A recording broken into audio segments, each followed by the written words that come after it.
মাধ্যমিক বলো বা টেস্ট বলো, মাধ্যমিকে 7-এর দাগে করণী বা ভেদের একটা অঙ্ক করতে হয়, দুটোর মধ্যে একটা করতে বলে।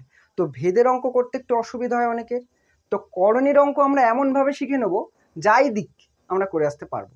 দেখো, যেমন আমি একটা অঙ্ক তুলে নিয়েছি, এই অঙ্কটা করতে গিয়ে সাধারণ নিয়ম তোমরা যদি করো, তোমরা কি করবে, হরের করণী নিরসন করবে, সেটা করে আবার মান বার করে এখানে বসাবে, অনেকটা সময় লাগবে।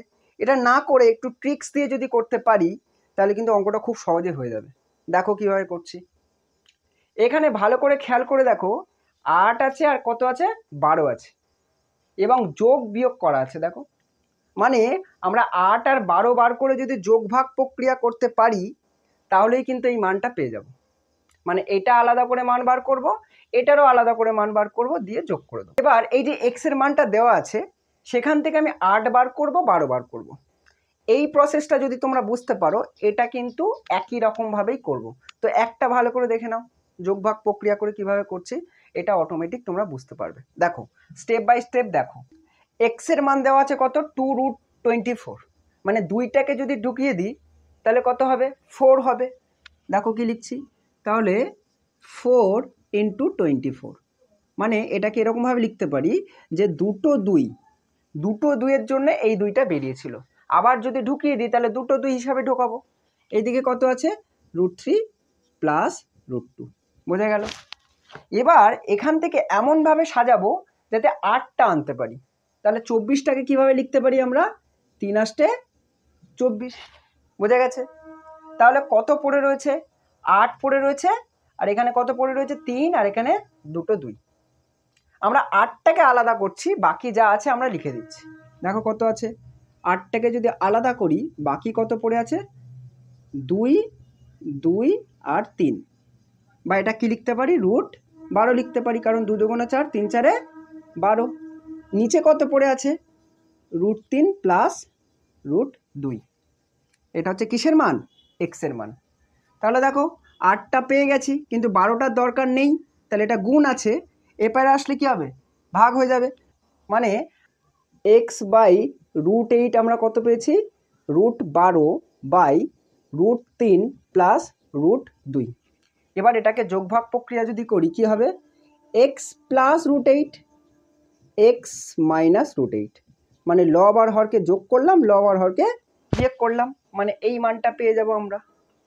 এইদিকে সেরকমভাবে করব কি, √12 যোগ √3 + √2, ব্র্যাকেট দিতে পারো নাও পারো, যেহেতু বিয়োগ করা হবে নিচে তাই ব্র্যাকেটটা দিলাম। দেখো √12 বিয়োগ √3 + √2, বোঝা গেছে। এবার √12 মানে কি, √12 মানে হচ্ছে 2 × 2 = 4, 3 × 4 = 12। তাহলে দুটো দুইয়ের জন্য একটা 2 বার করতে পারো, একটা 2 চলে আসলো, বাকি কত পড়ে আছে, 3 পড়ে আছে। মানে যেখানে √12 আছে সেখানে তুমি লিখতে পারো 2√3, বোঝা গেছে।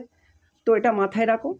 তাহলে আমি কি লিখছি, 2√3, 2√3 12 জায়গায়, প্লাস √3 + √2, এদিকে কত লিখবো, 12 জায়গায় 2√3 - √3, মাইনাস প্লাসে মাইনাস √2, যোগ বিয়োগ করো, দুটো √3, একটা √3, কটা √3,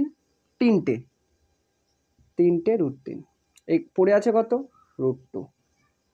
নিচে কত পড়ে আছে বলো, দুটো √3 থেকে একটা √3 বাদ দাও, তাহলে একটা পড়ে রয়েছে, তাহলে একটা √3 আছে আর এদিকে পড়ে আছে √2, মানে এই মানটা আমরা কিন্তু পেয়ে গেলাম।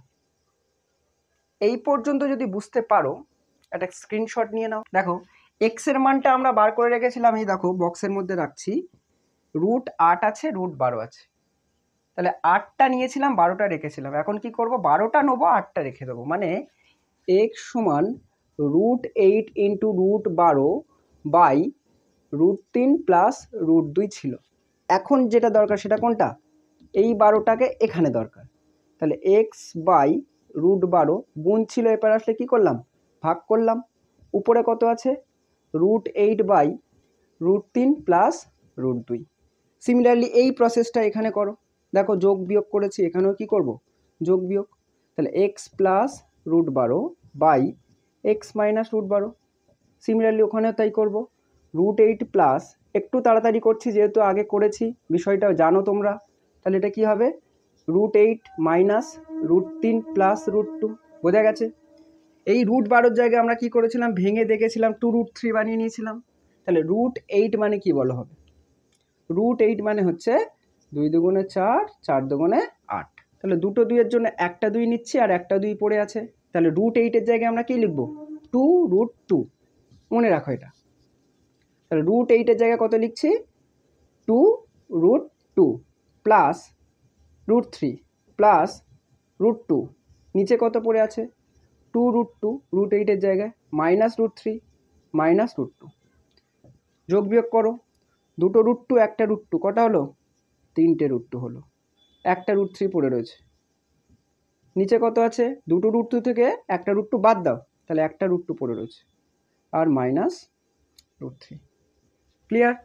তাহলে x plus √8 by x minus √8 পেয়েছি, তার মান পেয়ে গেছি। X plus √12 by x minus √12, তার মানও পেয়ে গেছি।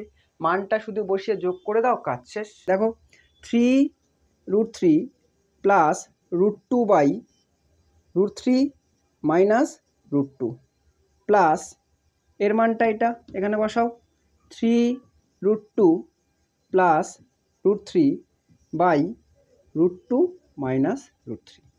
এবার আমি এটাকে মুছে দিলাম। দেখো নিচে যেটা আছে হরে, হর যদি একই হয়, ডিনোমিনেটর যদি একই হয়, যোগ করতে সুবিধা হয়। মানে আমাদের যদি এরকম থাকতো 3 + 7 আর 1 + 7, আমরা কি করতাম, এই 7 লসাগু হতো আর 3 আর 1 কি করতাম, যোগ করতাম। সোজা কথা, নিচে একই বানানোর জন্য √3 - √2 আছে, এখানেও কিন্তু √3 - √2ই করতে হবে। এটা করার জন্য আমরা কি করতে পারি, এখানে √3 - √2 করব আর মাইনাস একটা কমন নিয়ে নেবো। ভালো করে খেয়াল করে দেখো, -√3 মাইনাসে মাইনাসে প্লাস √2, দেখো -√3 মাইনাসে মাইনাসে প্লাস √2, মানে এটা যা জিনিস এটা তাই জিনিস। প্লাস এখানে উপরে কত পড়ে আছে, 3√2 প্লাস √3, এদিকে কত ছিল, √3 মাইনাস √2, উপরে কত ছিল, 3√3 প্লাস √2, বোঝা গেছে? এই যে মাইনাসটা মাঝখানে প্লাসের সঙ্গে গুণ করে দাও, তাহলে প্লাস মাইনাসে মাইনাস, তাহলে আমাদের আর অসুবিধা হবে না। ব্র্যাকেট ইউজ করতে পারে, কোনো অসুবিধা নেই যেহেতু মাইনাস আছে। এবার তুমি দেখো যে এখানে কিন্তু একই হর রয়েছে, তাহলে দুটো একই হর থাকলে কি লিখতে পারি, লসাগু করে একটা লিখতে পারি ওই 7-এর মতো, বা যা একই থাকলে একটা লিখতে পারি। ওর উপরে যেমন আছে অ্যাজ ইট ইজ আমরা কি করে দেবো, বিয়োগ করে দেবো। উপরে কি আছে, 3√3 প্লাস √2 মাইনাস 3√2 প্লাস √3, ব্র্যাকেট তোলো, তাহলে 3√3 প্লাস √2 মাইনাস 3√2 মাইনাস প্লাসে মাইনাস √3, নিচে কত পড়ে আছে, √3 মাইনাস √2, যোগ বিয়োগ করো, 3টে √3 একটা √3 বাদ দাও, তাহলে 3টে √3 থেকে একটা √3 বাদ গেলে দুটো √3, 3টে √2 থেকে একটা √2 বাদ দাও, দুটো √2, কিন্তু 3 যেহেতু বড় তাহলে -2√2 হবে। 3টে √2 থেকে একটা √2 বাদ দিলাম, যে বড় তার চিহ্ন লিখছে, মানে 2√2 লিখছি, বোঝা গেছে? নিচে কত আছে, √3 মাইনাস √2, আমি এখানে লিখছি।